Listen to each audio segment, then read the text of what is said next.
Assalamualaikum warahmatullahi wabarakatuh. Perkenalkan, kami peserta latihan dasar CPNS golongan 3, angkatan 15 dan dari kelompok 2. Pada video kali ini kami akan menyampaikan tentang sosok milenial nasional inspiratif, yaitu Angky Yudhistia.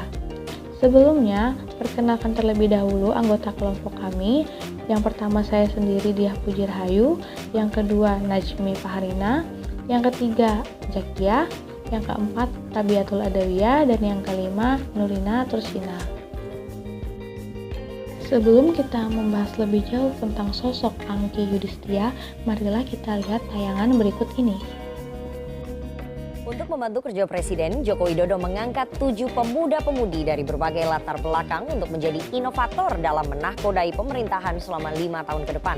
Salah satunya Angky Yudhistia, staf khusus bidang sosial yang juga seorang penyandang disabilitas. Angky Yudhistia, umur juga masih muda, 32 tahun.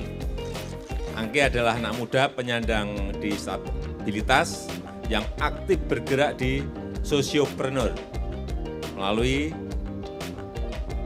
Disable Enterprise yang didirikannya. Aktif sebagai anggota Asia Pacific Federation, Heart of Hearing and Deafness Person, dan anggota International Federation Heart of Hearing Young People. The Young and Inspiring Angky Yudhistia.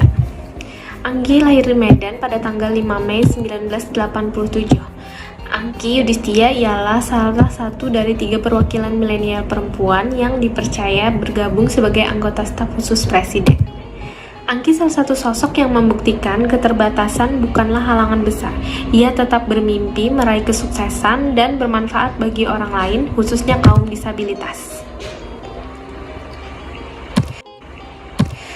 Angky Yudhistia bukan seorang perempuan yang lahir dengan keadaan tunarungu. Pendengarannya mulai menghilang saat perempuan berhijab ini menginjak usia 10 tahun. Diduga hal tersebut terjadi tak lepas dari kesalahan penggunaan obat-obatan saat dia terserang beberapa penyakit. Angky terlahir dari pasangan suami istri Hadi Sanjoto dan Indri Kaharman. Angky menikah dengan Budi Prasetyo pada tahun 2014 dan dikaruniai seorang anak pada tahun 2015 yang diberi nama Kaila Almahira, dan anak keduanya Alea Kinandari lahir pada tahun 2018. Saat duduk di bangku sekolah dasar, Angky harus menyesuaikan diri dengan lingkungan yang berbeda karena orang tuanya sering ditugaskan di luar kota. Pendidikan sekolah dasar Angky dilalui di 3 kota berbeda, yaitu Ternate, Bengkulu, dan Bogor.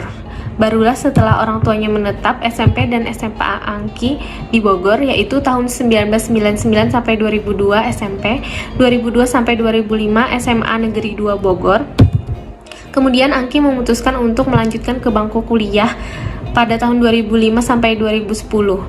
Berhasil menyelesaikan studinya di jurusan periklanan di London School of Public Relations, Jakarta dengan indeks prestasi 3,5. Semasa kuliah, ia sosok yang penuh percaya diri, selalu aktif dalam setiap kegiatan positif. Kecintaan Angky di dunia pendidikan pun mengantarkannya meraih gelar master setelah lulus dari bidang komunikasi pemasaran melalui program akselerasi di LSPR.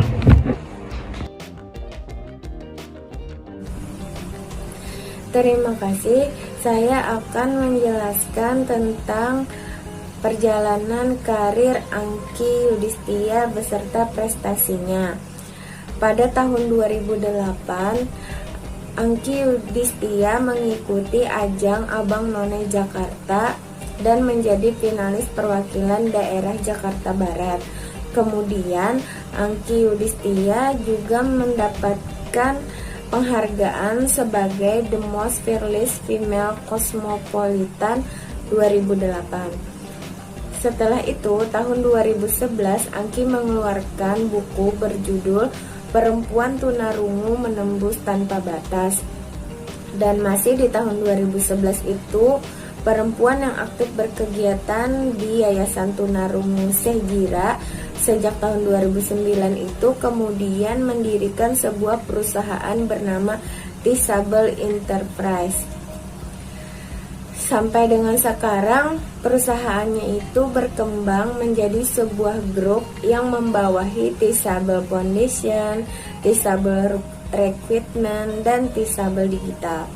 Kemudian pada tahun 2017, perusahaan tersebut menggandeng Gojek seperti GoMessage, GoClean, GoGlam, dan lain sebagainya disesuaikan kemampuan disabel masing-masing. Dan pada tahun 2019 terbit lagi buku keduanya berjudul Setinggi Langit. Nah, di tahun 2019 Angki meluncurkan lagi buku ketiganya yang berjudul Become Rich as Socialpreneur. Dan pada tahun 2019 Angki berhasil memperoleh penghargaan Asia Top Outstanding Woman Marketer of the Years di Asia Marketing. Tahun 2019 itu juga dia dipilih Presiden Jokowi sebagai staf khusus presiden sejak tahun 2019 sampai dengan sekarang atau selama masa jabatan presiden sebagai juru bicara di bidang sosial. Sosok Angki Yuditya memang berbeda, bukan karena disabilitasnya yang menjadi kekurangannya, namun hal tersebut malah menjadi sebuah kelebihan baginya. Betapa menakjubkannya seorang Angki di tengah keterbatasannya, ia justru menciptakan kesempurnaan dengan cara berbagi. Banyak hal inspiratif yang dapat kita lihat dari seorang Angki Yuditya. Sebagai seseorang yang memiliki keterbatasan, ia mampu menghadirkan beragam prestasi, bahkan menjadi inspirasi kita dalam penerapan di kehidupan kita sebagai ASN. Dari biografi seorang Angki Yuditya yang dapat kita terapkan juga sebagai ASN, di mana ia bertekad dan berkomitmen untuk selalu bertanggung jawab atas pekerjaan yang diberikan dan dipercayakan kepadanya. Dia tidak mensia-siakan kepercayaan yang diberikan, yaitu saat ini ia telah menjadi staf presiden juru bicara bidang sosial dan tetap terus-menerus memperjuangkan kaum difabel agar diakui dan sama kedudukannya di masyarakat. Selain itu, nilai-nilai yang dapat diimplementasikan dari sosok seorang Angki Yuditya yang dapat kita terapkan dalam kehidupan sebagai ASN, yaitu misalnya bahwa dia tidak memaksakan kehendaknya kepada orang lain. Dia terus berusaha dengan kemampuannya sendiri hingga diakui sampai seperti ini. Dan kini, ia pun telah menggunakan hijab sebagai ciri khas muslimah dalam menjalankan kewajibannya sebagai umat Islam dan perwujudan ketaatannya kepada Tuhan Yang Maha Esa. Ia juga merupakan sosok yang senang bekerja keras dan melakukan kegiatan dalam rangka mewujudkan kemajuan yang merata dan berkeadilan sosial.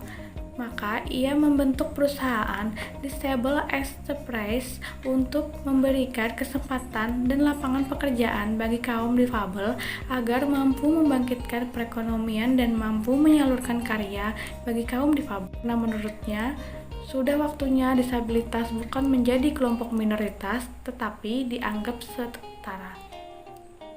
Sosok seorang Angki Yuditya yaitu seorang difabel yang menurutnya memiliki keterbatasan bukan menjadi penghalang untuk berkarya dan membanggakan bangsa.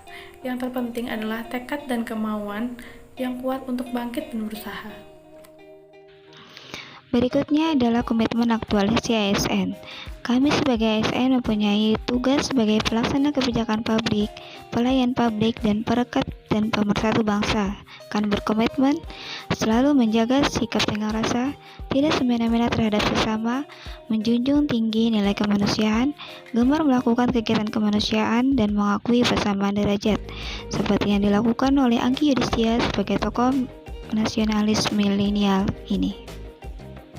Berikutnya, menjunjung tinggi hak asasi manusia tanpa membedakan suku, keturunan, agama, jenis kelamin, dan lain-lain, menghormati hak orang lain, menghargai hasil karya orang lain, selalu bekerja keras, dan berintegritas tinggi. Demikian komitmen aktualisasi yang dapat kita ambil dari tokoh teladan kita kali ini. Demikian yang dapat kami sampaikan mengenai tokoh milenial nasionalis inspiratif dari kami, yaitu Angki Yuditya. Terima kasih dan semoga bermanfaat.